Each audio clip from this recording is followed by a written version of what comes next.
Hi friends, welcome back to my channel. Interesting వీడియోల కోసం నా ఛానల్ను సబ్స్క్రైబ్ చేసుకోండి.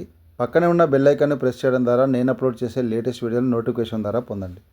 18 నెలల క్రితమే అతని జీవితం నాశనమైంది. కుటుంబం వదిలిపెట్టింది, సమాజం చీదరించుకుంది. కానీ అతని ఒంటరి ప్రయాణం 11 మంది జీవితాలను హతమార్చే భయంకర కథగా మారింది. పంజాబ్లోని సీరియల్ గే కిల్లర్ రామ్ స్వరూప్ కథ ఈరోజు మనం తెలుసుకోబోతున్నాం. స్వరూప్, ఇతని వయసు 31 సంవత్సరాలు. హోషియాపూర్ జిల్లా చౌరా గ్రామానికి చెందిన వ్యక్తి. అతను వివాహితుడు మరియు 3 పిల్లల తండ్రి.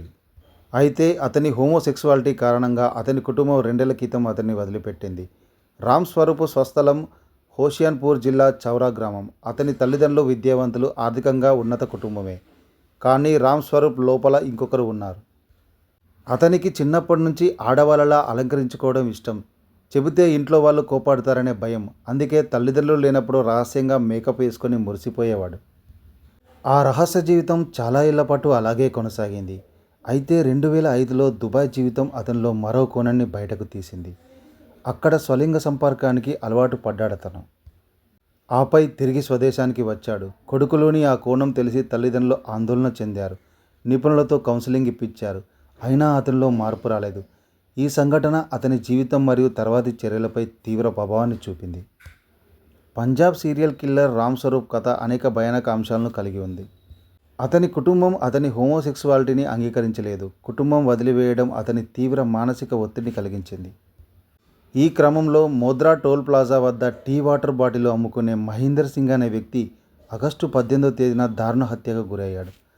ఘటనా స్థలంలో క్లూస్ టీంకు ఓ చిన్న గుడ్డ ముక్క దొరికింది. అయితే అప్పటిదాకా దొరకకుండా జాగ్రత్త పడిన రామ్ స్వరూప్ ఎప్పుడూ తన మెడలో ఉంచుకునే మఫ్లర్తో అడ్డంగా దొరికిపోయాడు. 4 నెలల పాటు జరిపిన దర్యాప్తు గాలింపు అనంతరం డిసెంబర్ 25వ తేదీన రామ్ స్వరూప్ను పోలీసులు అరెస్ట్ చేశారు. రామ్ స్వరూప్ చేసిన తొలి హత్య హరిప్రీత్ అనే మాజీ ఆర్మీ అధికారిది. 18 నెలల కిందట జరిగిందా ఘోరం. ఆయనతో లైంగికంగా కలిశాక డబ్బుల విషయంలో ఇద్దరి మధ్య గొడవ జరిగింది. దీంతో హరిప్రీత్ను హతమార్చి అతని వీపులో ధోకేబాజ్ అంటే మోసగాడు అని రెడ్ ఇంక్తో రాత రాశాడు. ఈ కేసు పంజాబ్లో ఆ మధ్య చర్చనీయాంశం అయ్యింది. ఈ ఘటన తర్వాత రామ్ స్వరూప్ అప్రమత్తమయ్యాడు. రోజువారీ పని చేసుకునే కూలీలు, మెకానిక్లు, సెక్యూరిటీ గార్డులను రామ్ స్వరూప్ టార్గెట్ చేసుకునేవాడు. మరికొందరికి లిఫ్ట్ ఆఫర్ చేసేవాడు. వాళ్లతో మాటలు కలిపి తన కోరిక బయటపెట్టేవాడు. అందుకు ఒప్పుకున్న వాళ్ళతో నిర్మానుష్య ప్రాంతాలకు వెళ్ళేవాడు. అయితే ఏకాంతంలో ఉన్న టైంలో వాళ్ళు తనతో ప్రవర్తించిన తీరే తనను నేరానికి ఉరిగొల్పిందని చెబుతున్నాడు అతను ప్రధానంగా గే కమ్యూనిటీలోని వ్యక్తులను లక్ష్యం చేసుకునేవాడు. కొంతమందిని స్కార్ప్తో ఉపయోగించి గొంతు నిలిమి చంపేవాడు. మరికొంతమందిని ఇటుకలతో తలపై బలంగా కొట్టి చంపేవాడు. ఒక కేసులో అతను మాజీ సైనికుడిని హతమార్చి అతని వెనుక డోకేబాజ్ అంటే చీటర్ అని రాశాడు. ఇది వ్యక్తిగత ప్రతీకార భావాన్ని సూచిస్తుంది. అతను ఇంట్రాగేషన్లో చెప్పిన దాని ప్రకారం వాళ్ళు నన్ను కొజ్జావాడంటూ హేళన చేశారు. నా వేషధరను అవహేళన చేశారు. పైగా నాతో శారీరక అవసరాలు తీర్చుకొని ఇస్తానన్న డబ్బు ఇవ్వలేదు.